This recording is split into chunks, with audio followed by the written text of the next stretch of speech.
नमस्कार. जीवनमूल्य कार्यक्रमामध्ये मी माधवी आपल्या सर्वांचं स्वागत करीत आहे. दर्शक हो, जीवनमूल्य कार्यक्रमामध्ये सध्या आपली जी मालिका चालू आहे त्याच्यामध्ये आपण हृदयविकार ह्या विषयावर माहिती घेत आहोत आणि ही माहिती देण्यासाठी आपल्यासोबत आहेत आदरणीय डॉक्टर रतन राठोडजी. तर सर्वप्रथम आपण त्यांचं स्वागत करूया. डॉक्टर साहेब, तुमचं खूप खूप स्वागत आहे. ओम शांती. ओम शांती. डॉक्टर साहेब, आपण हृदयविकारावर बरीचशी आणि खूप महत्त्वपूर्ण अगदी छोट्या छोट्या गोष्टी ज्या आम्हाला कधी माहीत नव्हत्या अशा सर्व गोष्टींची तुम्ही आम्हाला माहिती दिली. तर सर्वसाधारणतः एखाद्या व्यक्ती ज्याला हृदयविकार आहे किंवा ज्याला हार्ट अटॅक आलेला आहे ह्याच्यासाठी मेडिकल सायन्समध्ये जे तुमचा इलाजाची जी पॅटर्न आहे त्याच्यामध्ये तुम्ही काय काय देता? कारण बरेचदा आम्हाला एवढं एक माहिती आहे की एक सर्जरी एक केली जाते, नाहीतर मग आता सध्या जी प्रचलित आहे अँजिओप्लास्टी. तर थोडी माहिती आम्हाला घ्यायची आहे. कारण बरेचदा असं होतं की डॉक्टर आम्हाला सांगतात की आता अँजिओप्लास्टी करायची. आधी म्हणतात की अँजिओग्राफी करायची आणि पटकन 5-10 मिनिटात फोन लगेच बाहेर येऊन सांगतात की नाही, आपल्याला अँजिओग्राफी झालेली आहे, प्लास्टिक करायची. तर हे एक्झॅक्टली काय आहे? कळत तर काहीच नाही आम्हाला. तर पेशंटचा जीव महत्त्वाचा असतो, त्यामुळे आम्ही हो म्हणून जातो. पण एक्झॅक्टली काय केलं जातं ह्याच्यामध्ये? अँजिओप्लास्टी म्हणजे त्या रक्तवाहिन्या ज्या असतात हृदयाच्या, त्याच्यामध्ये बलून घालून ती चरबी जी आहे त्याला उघडलं जातं, रस्ता मोठा केला जातो, त्याला म्हटलं जातं अँजिओप्लास्टी. आणि ते रस्ता मोकळा झाल्यानंतर त्याच्यामध्ये आपण एक स्प्रिंग टाकतो, तो स्टेनलेस स्टीलचा स्प्रिंग असतो, त्याला म्हणतात स्टेंटिंग. तर आपण इथे पिक्चरमध्ये जर बघूया, ह्या पिक्चरमध्ये डाव्या साईडचा जो पिक्चर आहे त्याच्यामध्ये आपण बघतोय की दोन्ही साईडला पिवळी जी आहे ती चरबी आहे. चरबीमुळे रस्ता जो आहे तो पातळ झालेला आहे. तर आपण काय करणार अँजिओप्लास्टीमध्ये की पायातून, जांघेतून किंवा हातामधून आपण एक बारीक वायर टाकतो. तो काळा जो आहे तो वायर दिसतोय. आपण वायर टाकतो त्या ब्लॉकमध्ये, ब्लॉकच्या पुढे आपण वायर नेतो आणि त्या वायरच्या वर, आता हे सगळं आपण एक्सरेमध्ये बघत बघत करत असतो. छातीवर असं एक्सरे मशीन लावलेली असते आणि त्याच्यामुळे ते आपल्याला वायर दिसत असतो की तो वायर कुठे जातो. तर तो वायर आपण त्या ब्लॉकच्या मधून पुढे ढकलतो आणि त्या वायरवर दुसरा अजून एक नळी असते, त्याच्या पुढे एक बलून लागलेलं असतं. ते खाली दुसऱ्या आपण त्या पिक्चरमध्ये बघतोय की एक बलून आहे आणि तो बलून त्या वायरवर जर चढवलेला आहे आणि तो बलून आता आपण ते पिवळं जे ब्लॉक आहे त्याच्यामध्ये ठेवलेलं आहे. आता मी काय करणार, बाहेरून प्रेशरने त्या बलूनला मी फुलवणार. प्रेशरने फुलवल्यानंतर तो बलून जो आहे तो फुगणार. तर आता बघा, मी फुलवल्यानंतर आता पुढची जर बघितली तर हे बघा, हे डाव्या साईडला वरच्या साईडला आपण बघितलं की तो जो बलून आहे तो फुललेला आहे. तर जेव्हा हा बलून फुलतो तर दोन्ही साईडची जी चरबी आहे पिवळी ती दाबली गेलेली आहे. आता मी काय करणार, त्या बलूनमधून हवा काढून टाकणार आणि हवा काढल्यानंतर बलूनला मी बाहेर ओढून टाकणार. आता हे उजव्या साईडला आपल्याला ती चरबीची जी जागा आहे ती थोडी मोकळी झाली.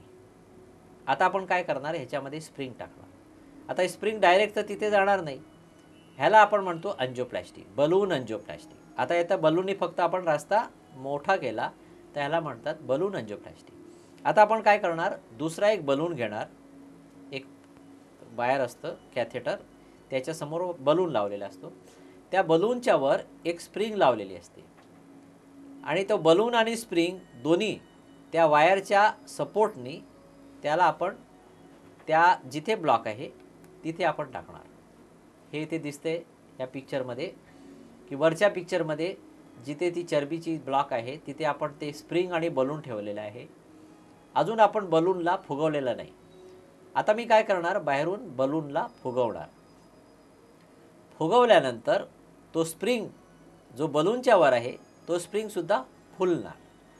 त्याच्यानंतर मी बलूनची हवा काढून टाकणार आणि बलून मी बाहेर ओढून घेणार आणि तो स्प्रिंग जो आहे तो तिथेच चिपकून जातो. ह्याला म्हणतात अँजिओप्लास्टी विथ स्टेंटिंग.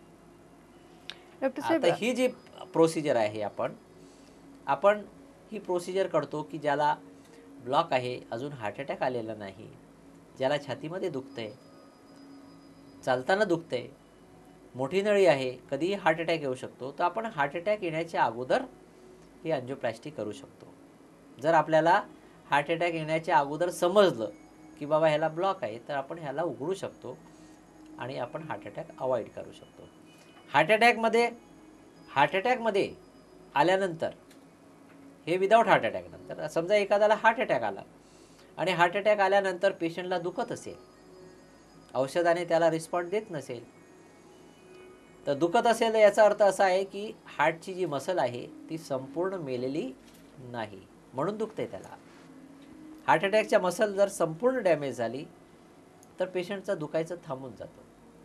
मग त्यावेळेला संपूर्ण मेल्यानंतर अँजिओप्लास्टी करून काही फायदा नाही.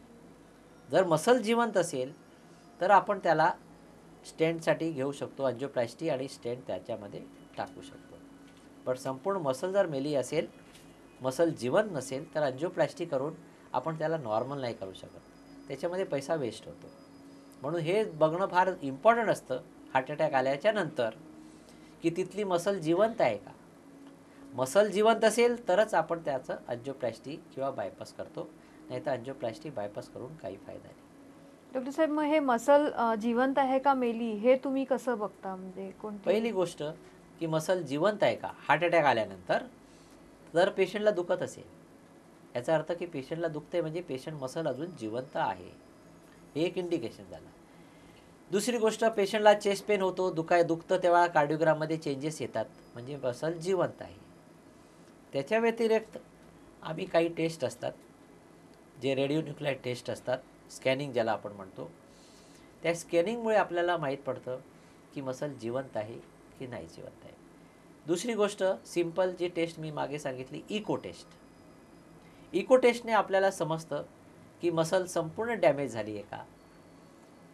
जर संपूर्ण डॅमेज झाली असेल तर हार्टची मसल एकदम पातळ होऊन जाते, एकदम पातळ, कारण डेड झालेली आहे ती. जर हार्टची मसल अजून चांगली असेल, जिवंत असेल, तर मसलची जी थिकनेस असते ती अजून थिकनेस जी आहे ती प्रिझर्व असते, तशी असते. त्याच्यावरून आम्ही निदान लावतो की मसल जिवंत आहे, आणि ह्याला आपण रस्ता जर मोकळा केला तर पेशंटला फायदा होऊ शकतो.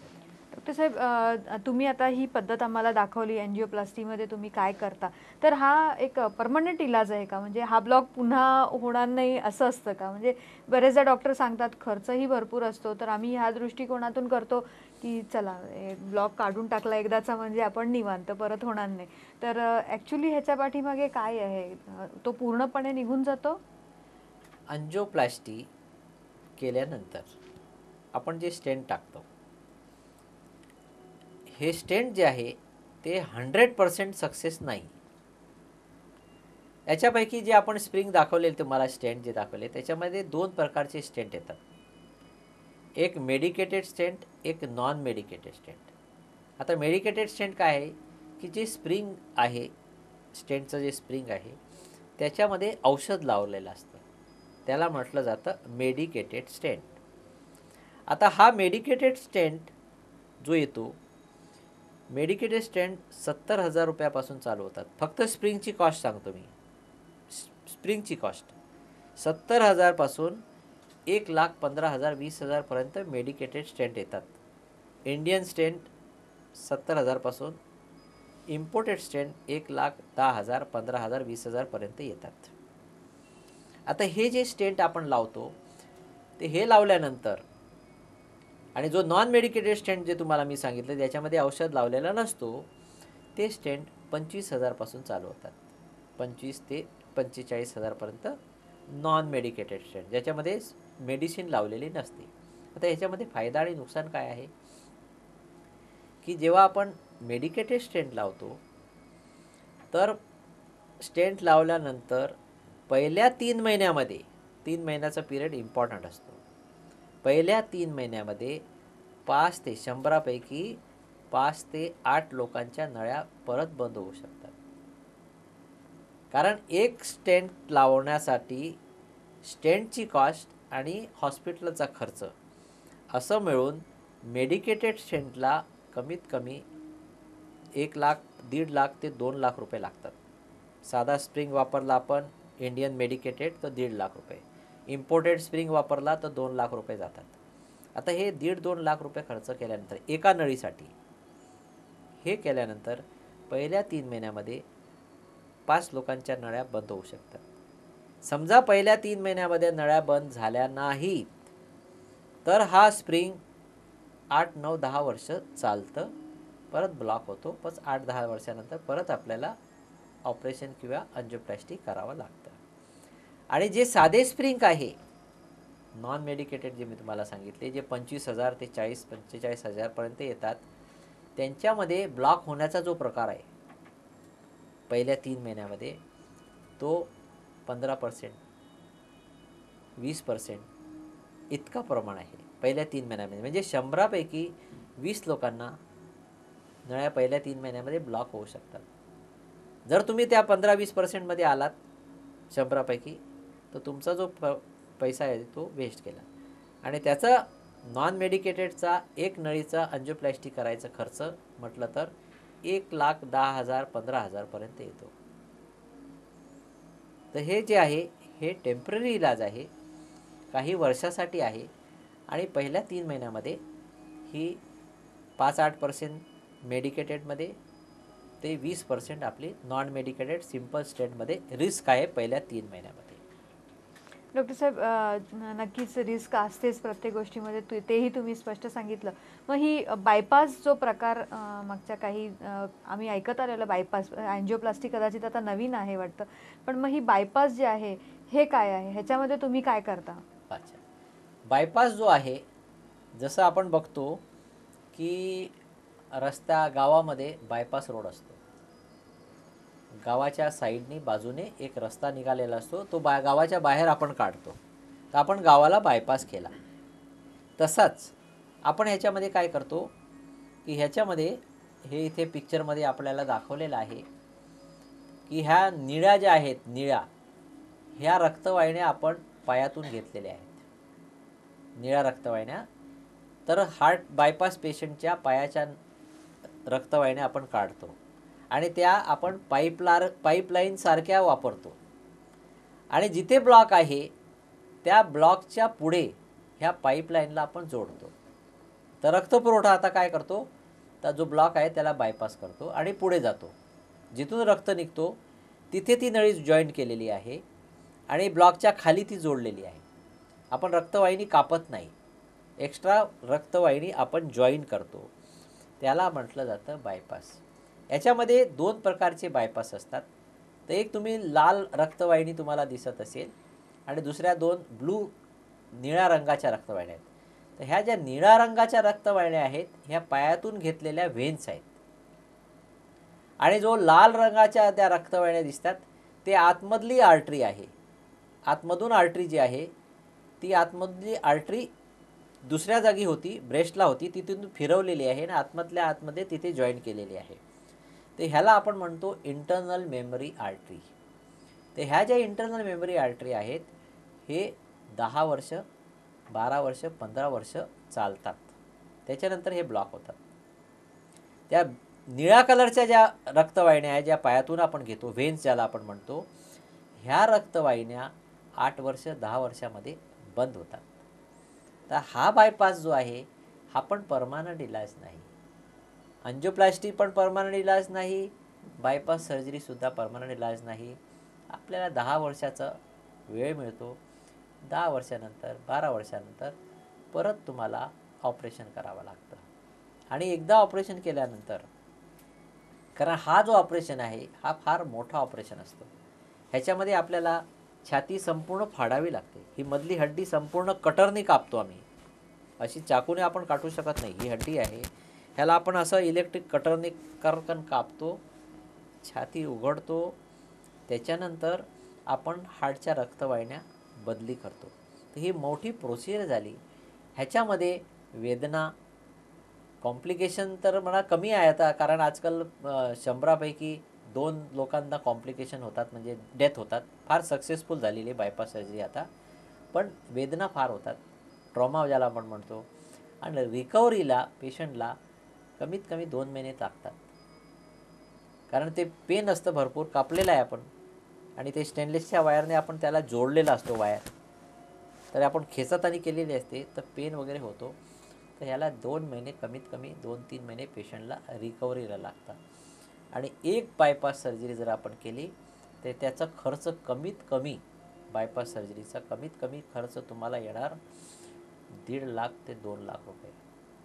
कमीत कमी खर्च 1.5 ते 2 लाख रुपये खर्च येतो. आणि हा 1.5-2 लाख रुपये खर्च इकडे झाला, 1.5 लाख रुपये 2 लाख रुपये अँजिओप्लास्टीमध्ये झाला. आणि हा जो खर्च आहे, 80% लोक आपल्या भारतामध्ये सामान्य लोअर क्लासचे आहेत, लोअर मिडल क्लासचे आहेत, की जे 1.5-2 लाख रुपये खर्च करू शकत नाही. आणि हे परमनंट इलाज पण नाही. म्हणून हा जो इलाज आहे ते महागडे आहेत. आणि हा इलाज केल्यानंतरसुद्धा डॉक्टर काय म्हणतो, ह्या इलाज केल्यानंतरसुद्धा डॉक्टर म्हणतो तुम्हाला 5 किलोमीटर चालावं लागेल, जेवणावर जिभेवर कंट्रोल ठेवावं लागेल, नाहीतर तुमच्या नळ्या लवकर बंद होतील, औषध तुम्हाला घ्यावं लागेल. तर हेच जर आपण पहिलंच आपण ही जर पथ्य पाळले, डाएट, व्यायाम आणि माइंड मॅनेजमेंट, मनावर आपला ताबा, शांत स्वभाव, चिडचिडपणा आपण दूर केला आणि आपली पर्सनॅलिटी समजा चेंज केली, आपला व्यवहार चेंज केला, तर आपण स्वस्थ राहू शकतो. तुम्ही हे खूप छान मुद्दे आम्हाला सांगितलेत. पण एक मला असा प्रश्न डॉक्टर साहेब तुम्हाला विचारायचा आहे, की तुम्ही कसं ठरवता एखाद्या व्यक्तीला अँजिओप्लास्टी हवी आहे का एखाद्या व्यक्तीला बायपास हवा आहे? तर हे ठरवायचे तुमचे काही क्रायटेरियाज असतात का? आता काय आहे की आपण जेव्हा अँजिओप्लास्टी करतो, जर त्याची एकच नळी जर असेल तर एक नळीसाठी कोणी ऑपरेशन नाही करणार, कारण ऑपरेशन फार मोठा असतो. आज त्याची आपण समजा एका नळीसाठी ऑपरेशन जर केलं, उद्या त्याची दुसरी नळी ब्लॉक झाली तर मग परत आपण ऑपरेशन करणार का? कारण एक ऑपरेशन केल्यानंतर दुसरं ऑपरेशन करणारे फार कमी असतात, कारण त्यांना माहीत असतं वेदना किती होतात. फार कमी लोक दुसरं ऑपरेशन करतात. म्हणून एक जर नळी असेल तर आपण म्हणतो अँजिओप्लास्टी कर. कारण अँजिओप्लास्टीमध्ये कसं आहे की प्रत्येक स्प्रिंगची कॉस्ट वाढते. जर 2 नळ्या असेल तर 2 नळ्या असेल तर आपण पेशंटला चॉईस देतो. काय चॉईस देतो? जर तू श्रीमंत आहे, पैशाचा प्रॉब्लेम नसेल, तर तो म्हणतो मी अँजिओप्लास्टी करतो. कारण अँजिओप्लास्टीमध्ये पेशंट 2 दिवसामध्ये घरी जातो. पेशंटला त्रास होत नाही, पेशंटला काटछाट होत नाही, पेशंटला टाका देत नाही, पेशंटला बेशुद्ध करत नाही. पेशंट 2 दिवसानंतर कामाला जाऊ शकतो. म्हणून अँजिओप्लास्टीचे लोक ज्यांच्याकडे पैसा असतो किंवा पैसा मेडिक्लेम किंवा इन्शुरन्स कंपनी वगैरे देत असतील, तर ते म्हणतात मी अँजिओप्लास्टी करतो. आणि जो गरीब असतो, ज्याच्याकडे पैसा नाही, तर त्याला आम्ही चॉईस देतो की बाबा तुझ्या 2 नळ्या आहेत किंवा 3 नळ्या आहेत, तर तू डायरेक्ट बायपास कर. कारण समजा 2 नळ्या आहे आणि तू अँजिओप्लास्टी केली तर कॉस्ट वाढणार एक. आणि समजा 2 नळ्याचं तू अँजिओप्लास्टी केल्यानंतर समजा तुझी एखादी नळी बंद झाली तर मग परत अँजिओप्लास्टी करावी लागली, तर तुझा कॉस्ट वाढणार. म्हणून बाबा तू बायपासला जा. तर हे सगळं कसं आहे की हे मास आणि क्लास. तर क्लास असेल, फायनान्शियली साऊंड असेल, तर तो 3 आणि 4 नळ्यामध्ये सुद्धा अँजिओप्लास्टी करतो. कारण तो म्हणतो मी इतकं काटछाट कशाला करू, जर ब्लॉक झाली तर मी परत अँजिओप्लास्टी करणार, कारण माझ्याकडे पैसा आहे. आणि जो गरीब माणूस असतो आणि ज्याच्या 2 किंवा जास्त नळ्या ब्लॉक असतात, पण अशा लोकांना आम्ही सहसा ॲडवाईस करतो की तुम्ही बायपास करा. कारण अँजिओप्लास्टी केल्यानंतर बेशुद्ध करत नाही, टाका लागत नाही, काटछाट होत नाही. पेशंट संपूर्ण शुद्धीवर असतो आणि पेशंट प्रोसिजर बघत असतो. 1 तासामध्ये अँजिओप्लास्टी होते. इथे 6 ते 8 तास बायपासला लागतात. काटछाट, कॉम्प्लिकेशन, जीवाची रिस्क, पेशंटला किती ट्रॉमा, यातना आणि 1.5-2 महिने रिकव्हरी. नक्कीच खूप वास्ट डिफरन्स आहे डॉक्टर साहेब ह्याच्यामध्ये. पण अँजिओप्लास्टीची फ्रिक्वेन्सी काय असावी? म्हणजे समजा आता तुम्ही जसं म्हटलात की आम्ही एक ब्लॉक उघडला आणि 2-3 महिन्यानंतर दुसरा आला, परत त्याच्यानंतर तिसरा आला, तर प्रत्येक 2-3 महिन्याला एखादा व्यक्ती अँजिओप्लास्टी अँजिओप्लास्टी आपण कितीही करू शकतो. अँजिओप्लास्टीला असं काही लिमिटेशन नाही आहे. फक्त अँजिओप्लास्टीच्या लायकीची ती नळी पाहिजे. अँजिओप्लास्टीच्या लायकीची आर्टरीची साईज पाहिजे. कारण आपण जो स्प्रिंग टाकतो तो स्प्रिंग कमीत कमी 2.5 मिलीमीटर साईजचा असतो त्याचं थिकनेसमध्ये.